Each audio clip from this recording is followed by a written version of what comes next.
Hello guys! Ngayon naman ay magpa-file tayo ng ating 2551Q fourth quarter. Ang deadline nito ay January 25, 2024. Kung mapapansin nyo, magsisimula tayo dito sa ating offline EBAR form na hindi tulad sa mga dati nating video, doon tayo pumupunta sa BIR website para i-check kung updated ang ating offline EBAR form o hindi. So para sa mga hindi pa alam kung paano po ma-check or mag-update, po pwede nyo pong balikan ang ating previous video o kaya ilalagay ko yung link sa taas ng screen para mapanood nyo yung first part, yung tutorial. Okay po, so dito sa profile, itatype lang natin ang ating TIN number na nakalagay sa ating COR.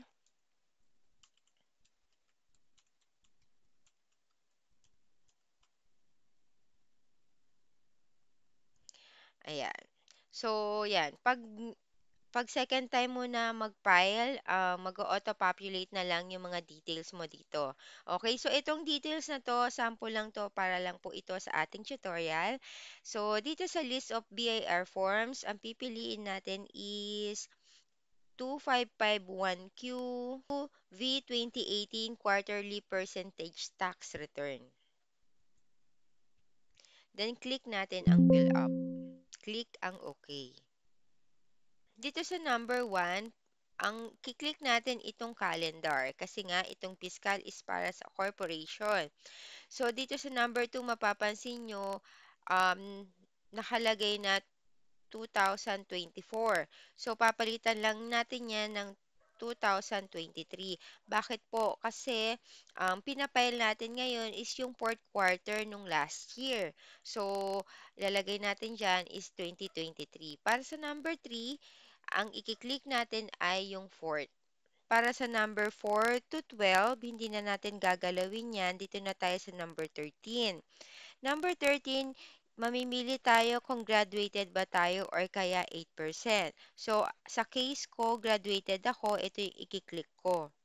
Okay? Sa part 2, hindi na natin muna gagalawin yan kasi mag-automatic na siya pag nilagyan natin tong page 2. Okay? Dito sa ATC, i-click natin tong arrow down, then piliin natin ang PT010 dito sa taas. Pag naka-tax rate na siya ng 3%, yan, okay na yan. Para naman sa taxable amount, saan ba natin to kinukuha? Kinukuha natin ang taxable amount natin doon sa ating libro, yung gross sale ng 3 buwan natin. So, ang pinapile natin ngayon ay yung fourth quarter. Okay? So, ano ba yung fourth quarter? Ang fourth quarter ay October, November, December. So, lahat ng naresibuhan mo ng 3 buwan na to, pagsasama-samahin mo, then ayun yung ilalagay natin sa taxable amount. For example, itong total sale natin ng fourth quarter, ang October natin 10,000, and ang November natin 10,000, then December is 10,000. Ang gross sale natin ay 30,000.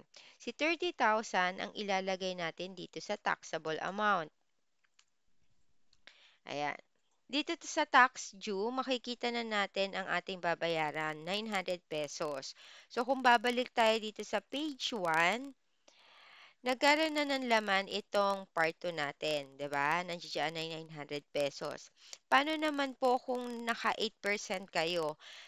Pag naka 8% po kayo, then nakita nyo po sa COR nyo, meron kayong 2551Q, kailangan nyo lang po siya i-file ha, pero wala po tayong babayaran. So, kung mapapansin nyo, hindi na rin naman kayo magkakamali po dito, kasi pag kinlik natin tong 8% dito sa mabablock yung mga number dito, pati dito sa page 2. Hindi na natin yan may edit. So, ibig sabihin, kung tayo po naka 8%, exempted po tayo sa percentage tax. Kailangan lang po natin siya i-file pag nakita mo siya sa COR mo. After po niyan, punta po tayo dito sa baba. I-click natin tong validate para ma-check natin kung may na-miss tayo. Then save, submit. After po ma-submit, i-print po natin para magkaroon tayo ng hard copy. Once na-submit po siya, makaka-receive po tayo ng acknowledgement email galing kay BIR. I-print din po natin yon para meron din tayong copy, pati po yung proof of payment natin. Para naman po sa payment, dahil hindi pa din po available kay GCash, mag-upload po tayo ng separate video gamit ang PayMaya sa pagbabayad ng 2551Q. Gano'n lang po kadali ang ating fourth quarter ng percentage tax. Kailangan na natin po mag-file bago mag-January 25 para iwas po tayo sa ating penalty.